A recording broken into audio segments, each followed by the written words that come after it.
하나님의 말씀 마가복음 5장 25절로 34절 말씀입니다. 공독하겠습니다. 12해를 혈류증으로 알아온 한 여자가 있어 많은 의사에게 많은 괴로움을 받았고 가진 것도 다 허비하였을 때 아무 효험이 없고 도리어 더 중하여졌던 차에 예수의 소문을 듣고 무리 가운데 끼어 뒤로 와서 그의 옷에 손을 대니 이는 내가 그의 옷에만 손을 대어도 구원을 받으리라 생각할이러라. 이에 그의 혈루 근원이 곧 마름에 병이 나온 줄을 몸에 깨달으니라. 예수께서 그 능력이 자기에게서 나간 줄을 곧 스스로 아시고 무리 가운데서 돌이켜 말씀하시되 누가 내 옷에 손을 대었느냐 하시니 제자들이 여짜오되 무리가 에워싸 미는 것을 보시며 누가 내게 손을 대었느냐 물으시나이까 하되 예수께서 이 일을 행한 여자를 보려고 불러보시니 여자가 자기에게 이루어진 일을 알고 두려워하여 떨며 와서 그 앞에 엎드려 모든 사실을 여쭈니 예수께서 이르시되 가라 내 믿음이 너를 구원하였으니 평안히 가라 내 병에서 놓여 건강할지어다. 아멘. 예수님께서 병자를 고치신 이적을 보면 환자들이 예수님을 찾아오기도 하고 예수님께서 직접 찾아가시기도 했습니다. 그때마다 예수님께서는 치유해 주셨습니다. 예수님을 만난 많은 사람들 가운데 어쩌면 병으로부터 치유받은 사람들 중에 오늘 본문에 나오는 이 여인은 가장 불쌍한 사람이 아닌가 싶습니다. 이 여인은 어떤 면에서 가장 불행한가? 먼저는 여인이라는 점입니다. 그 당시로 돌아가 보면 인구조사할 때 남자만 세웠을 정도입니다. 군대에 나갈 장정만 세고 어린아이들과 여인들은 포함하지 않았습니다. 지금으로서는 상상할 수 없는 일입니다. 그만큼 여인을 무시하는 사회 분위기였습니다. 그런 면에서 이 여인은 불쌍한 여인입니다. 이 여인은 건강을 잃어버렸습니다. 건강을 잃어버렸다면 모든 것을 다 잃어버렸다는 것입니다. 오늘 말씀에 많은 의사에게 많은 괴로움을 받았고 하는 것도 다 허비하였을 때 아무 효용이 없고 도리어 더 중하여졌던 차에 시간이 갈수록 더 고달프고 더 가난하고 모든 것을 다 잃어버린 여인입니다. 건강을 잃었다는 것은 모든 것 중에 한 가지를 잃어버린 것이 아니라 모든 것을 다 잃어버린 것입니다. 오늘 본문의 이 여인은 무려 12년 동안 혈류증을 앓았던 여인입니다. 12년 동안 중병으로 지냈으니 무슨 재산이 남았을까? 또 친구가 남았을까? 또한 고독의 병까지 갖고 산 여인입니다. 이 여인의 병은 여인의 몸에서 피가 그치지 않는 병입니다. 이 부러운 병 때문에 많은 사람들이 운집하는 가운데 이 여자가 뛰어들었음에도 불구하고 아무도 관심을 가져주는 사람이 없습니다. 아무도 알아주는 사람이 없어 무관심 속에 그 어느 누구의 관심도 끌지 못한 채 버려진 여인입니다. 고독한 여인입니다. 사람은 누구에게나 두 가지 본능이 있습니다. 하나는 소유욕입니다. 내 이름으로 무언가를 남기고 싶어 하는 것이 있고 또 하나는 소속감입니다. 누구에게나 알려지기를 바라고 또 누구에겐가 잘 보이고 싶어 하고 또 누군가가 나를 알아주기를 바라는 관심 가져주기를 바랍니다. 그러한 면에서 인간관계에서 왕따나 따돌림은 아주 나쁜 죄입니다. 이 여인은 지금 많은 분중 속에 있으나 누구 한 사람도 관심을 가져주는 사람이 없습니다. 분중 속에 고독한 여인입니다. 이 여인은 아름다움에 마음을 쓰는 본능을 지닌 한 여자라는 사실입니다. 여인들은 곧 죽어도 예쁘다는 말을 듣고 싶어 합니다. 여인에게는 그만큼 아름다움이 생명만큼이나 소중한 것입니다. 본문에 나오는 이 여인은 아름다움에 대한 미련을 버린 지 12년, 아니 오랜 세월을 보냈습니다. 사랑이고 매력이고 인기고 다 사라진 지 오래입니다. 한마디로 여인으로서 자기의 가치를 상실한 채 살아있을 뿐입니다. 그러한 의미에서 불행한 사람입니다.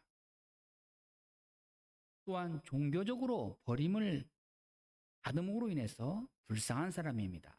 레위기 15장 25절 27절 말씀에 이 사람은 회당에 들어갈 수 없는 사람입니다.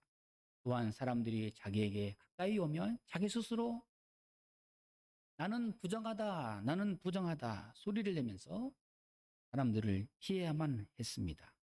자기 몸에서 냄새가 나기 때문에 사람들에게 가까이 갈 수도 없고 홀로 살아야만 했습니다. 공적인 예배에도 참석할 수 없습니다. 성전에 들어가면 안 되는 사람입니다. 하나님 앞에 마음대로 제사도 드릴 수 없고 신령한 집회도 참석할 수 없게 된 불쌍한 사람입니다. 이 사람은 부끄러운 병을 앓고 있습니다. 남에게 드러내고 이야기조차 할 수 없는 수치스러운 병입니다. 예수님께 가까이 갔다고는 하지만 예수님 앞에 갔다 해서 예수님께서 내가 어디가 아프냐 하고 물으신다면 부끄러워서 대답도 제대로 할 수 없는 병을 가지고 있는 여인입니다. 이 여인은 부끄러운 병을 앓고 있어서 자기의 병을 드러내놓고 말할 수도 없고 병을 숨기고 맹가슴을 앓으며 그저 유구무원할 뿐입니다. 이 여인의 병은 외적인 병입니다. 겉으로는 멀쩡해 보입니다. 그러나 속은 아주 냄새가 납니다. 마치 이것은 죄와도 같습니다. 죄가 겉으로 볼 때는 드러나지 않고 눈에 보이지 않지만 속은 새까맣게 깊은 죄에 그런 죄책감이 있는 것입니다. 자, 죄라고 하는 병, 부끄러운 죄, 부끄러워서 마음대로 드러낼 수 없는, 마음대로 회개조차 할 수 없는 병을 가지고 있는 여인입니다. 여러분, 회개할 자유가 있습니까? 나는 어디가 아픕니다. 나는 이런 통증을 안고 살아갑니다. 마음 놓고 말할 수 있습니까? 그렇다면 그것은 아무것도 아닙니다. 말할 수 없는 것이 진정한 고통 중에 고통이기 때문입니다. 이 여자는 아주 비밀한, 깊이 숨어있는 부끄러운 고통을 안고 있습니다. 그래서 예수님께 나왔지만 예수님 내 병을 고쳐주세요. 말할 수 없는, 또 예수님께서 어디가 아프냐 물으실 때 어디가 아프다고 떳떳하게 대답할 수 없는 이 여인, 참으로 딱한 처지입니다. 그럼에도 불구하고 이 여인에게는 믿음이 있었습니다. 오늘 본문의 말씀에 예수님께서 말씀하시기를 내 믿음이 너를 구원하였느니라. 가라, 평안히 가라. 이렇게 예수님께서는 이 여인의 믿음을 칭찬하십니다. 먼저는 어떤 믿음이었을까? 예수님에 대한 좋은 소문을 들었습니다. 그리고 또한 예수님을 믿었습니다. 12년 동안 이 병을 앓고 지내면서 모든 사람들로부터 다 무시당하고 그 어떤 사람도 믿을 수 없는 처지가 되었지만 예수님께만은 새로운 소망을 가지게 되었습니다. 그동안 다 실패했고 다 잃어버렸지만 예수님만 만나면 세상 모든 것을 얻는 것보다 더 귀한 것을 얻을 수 있다. 오늘 이 여인은 바로 이와 같은 유에 대한 믿음을 가지고 예수님을 찾아온 것입니다. 그러나 감히 예수님의 길을 막고 나설 용기가 없습니다. 겨우겨우 예수님 뒷전에서 예수님의 옷자락을 만지게 된 여인입니다. 그만큼 겸손한 마음이 있습니다. 또한 이 여인은 마지막 기회라고 생각하고 기회를 포착한 믿음이 있습니다. 예수님께 가까이 가기는 했지만 더 이상 어떻게 해야 할지, 더 이상 사람들 앞에서 뭐라고 말해야 될지, 그러나 기회는 놓칠 수 없다. 절박한 심정으로 예수님의 옷자락에 손을 댄 여인입니다.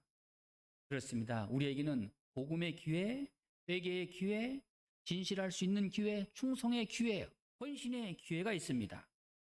우리는 이러한 소중한 기회들을 놓쳐서는 안 될 것입니다. 이 사람은 마지막 기회를 놓치지 않았습니다. 어떻게 해서든 예수님께 가까이 가려는 마음뿐입니다. 우리는 어떤 면에서 예수님께 가까이 가려는 마음이 있어야 합니다. 교회를 가까이 하려는 그 마음, 하나님께서 귀하게 보십니다. 교회를 통하여 예수님을 만나고자 하는 그러한 진실한 열정이 있어야 됩니다. 교회를 멀리하고 멀리서 앙망하는 것이 아니라 예수님을 바로 만나는 친밀함이 있어야 합니다. 오늘 이 여인은 예수님의 옷자락을 잡았습니다. 의도적으로 마음을 두고 믿음으로 잡은 것입니다. 일생에 단 한 번 있는 기회인데 믿음으로 보고 믿음으로 듣고 믿음으로 만지는 사람, 믿음으로 체험하는 사람에게는 이와 같은 기적이 따라오는 것입니다. 오늘도 우리가 교회에 나올 때 마지막이라는 절박한 심령으로 교회에 나올 때 우리에게 한량없는 은혜가 더하는 것입니다. 이 여인은 예수님 옷자락에 손을 대기만 해도 내 병은 나을 것이다. 그런 믿음을 가지고 예수님의 옷에 손을 대었습니다. 손을 대었다고 하지만 예수님의 옷자락을 잡아당긴 것입니다. 예수님의 옷을 잡아당기는 그 순간 이 여인의 몸에 혈류증이 딱 멎는 것을 깨달았습니다. 물론 예수님께서도 능력이 나간 줄 아시고 누가 내 옷에 손을 대었느냐 모르고 묻는 것이 아닙니다. 이제 이 여인을 만나겠다는 말씀입니다. 그리고 예수님은 개인적으로 친밀하게 만나 주십니다. 사랑은 언제나 개별적인 것입니다. 기어이 예수님은 우리를 만나 주십니다. 마침내 이 여인은 자신의 모든 부끄러움을 다 털어놓을 수 있었던 것입니다. 마치 요한복음 4장 16절에서 17절에 나오는 우물가의 여인처럼 예수님을 만난 그 이후에 그 순간에 이 여인은 모든 부끄러움을 예수님 앞에 다 털어놓고 회개합니다. 예수님 말씀하시기를 가서 내 남편을 불러오라. 여자가 대답하여 이르되 나는 남편이 없나이다. 예수께서 이르시되 내가 남편이 없다 하는 말이 옳도다. 너는 진실하도다. 진실을 말하였도다. 예수님이 이렇게 그 믿음을 도와주신 것입니다. 오늘 본문의 33절 말씀에 여자가 자기에게 이루어진 일을 알고 두려워하여 떨며 와서 그 앞에 엎드려 모든 사실을 여쭈니 예수님께 비로소 자신의 부끄러운 과거와 자기의 모든 어려움들을 다 진실하게 말할 수 있었던 그 용기, 주님을 만남으로 인해서 이 여인이 더 큰 믿음으로 발전한 것입니다. 예수님 말씀하십니다. 딸아, 내 믿음이 너를 구원하였으니 평안히 가라. 내 병에서 놓여 건강할지어다.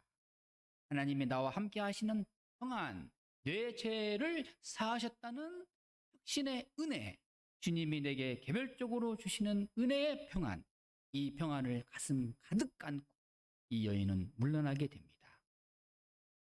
이 여인은 불행 때문에, 병 때문에 예수님을 찾아왔습니다. 예수님을 만났습니다. 이 사람이 병자가 아니었더라면 결코 예수님 앞에 무릎을 꿇고 찾아올 사람이 아니었습니다. 이 여인은 이와 같은 불행으로, 이와 같은 질병으로 예수님을 만났고 육적으로 구원을 받고 고침을 받고 영적으로 구원받은 은혜 안에서 새롭게 살아가는 하나님의 사람으로 변화되었습니다. 그리스도 안에 있는 자에게는 결코 정죄함이 없느니라. 모든 것이 다 하나님의 은혜입니다. 실패도 질병도 또한 어려움도 다 하나님의 은혜 가운데 있습니다. 심지어는 마지막 죽음까지도 하나님의 은혜 가운데서 맞이하게 될 것입니다. 아, 감사할 일입니다. 그 사건 속에 하나님의 구체적인 경륜과 사랑이 배포되어 있기 때문입니다. 기도하겠습니다.